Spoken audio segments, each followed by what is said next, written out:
ცოტა ხნის წინ დასრულდა ბრიფინგი გორის დემოკრატიული ჩართულობის ცენტრში, სადაც ქართული პარტიის ლიდერმა ირაკლი ოქრუაშვილმა მაჟორიტარობის კანდიდატები დაასახელა.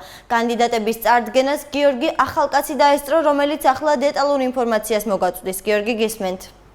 დიახ, ცოტა ხნის წინ დასრულდა ირაკლი ოქრუაშვილის ბრიფინგი. თავდაცვის ყოფილმა მინისტრმა და გორის საკრებულოს თავმჯდომარის მრჩეველმა განაცხადა, რომ ის საპარლამენტო არჩევნებში გორში იყრის კენჭს.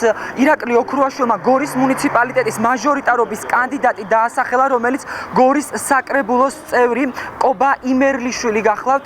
ირაკლი ოქრუაშვილი გამარჯვებაში დარწმუნებულია, მისი განცხადებით ის უალტერნატივო კანდიდატია და ისიც და გორის რაიონის მაჟორიტარობის კანდიდატიც გამარჯვებას აუცილებლად შეძლებენ. ჩვენ ირაკლი ოქრუაშვილს კითხეთ, ვის განიხილავს ის მის მთავარ კონკურენტად და ეს არის თუ არა ასევე ყოფილი თავდაცვის მინისტრი ირაკლი ალასანია, თუმცა მისი პასუხი იყო შემდეგნაირი, რომ ის არ განიხილავს ირაკლი ალასანიას მის კონკურენტად და დარწმუნებულია, რომ ირაკლი ალასანია 2016 წლის საპარლამენტო არჩევნებში დამარცხდება.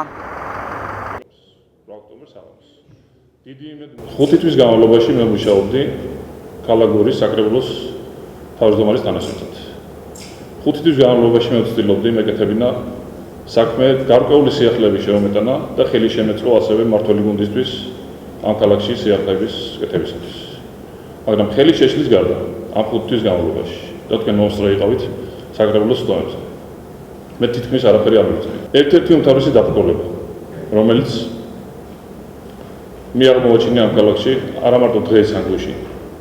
საკმაოდ დიდი ხნის განმავლობაში ვაკვირდებოდი და ერთ-ერთი უმთავრესი დაბრკოლება, რომელიც აღმოაჩინეს, ეს არის სტერეოტიპი, რომ სწავლას, განათლებას, პატიოსნებას და შრომას არანაირი ფასი არ აქვს და ფასი აქვს მხოლოდ ფულს, ნაცნობობას და საქმოსნობას. ეს არის სტერეოტიპი, რომელიც იქნება ჩემი მთავარი კონკურენტი ამ ბრძოლაში, ამ არჩევნებთან დაკავშირებით.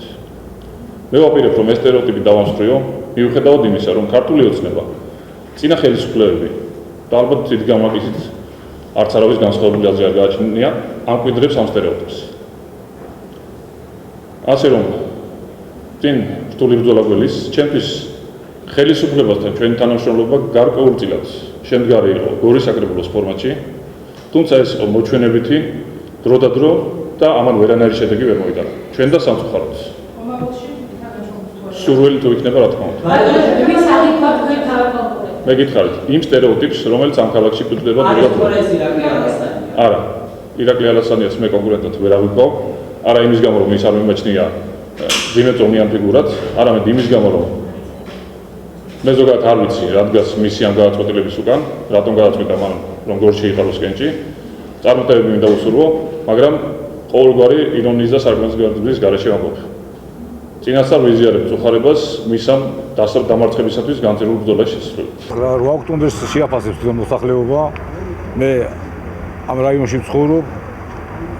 მიცხოვრია და კვლავ ვაპირებ იქ ცხოვრებაზე. ხალხი ვიცნობს, პატივისცემს, მე ჯერა მათი და ნახოთ.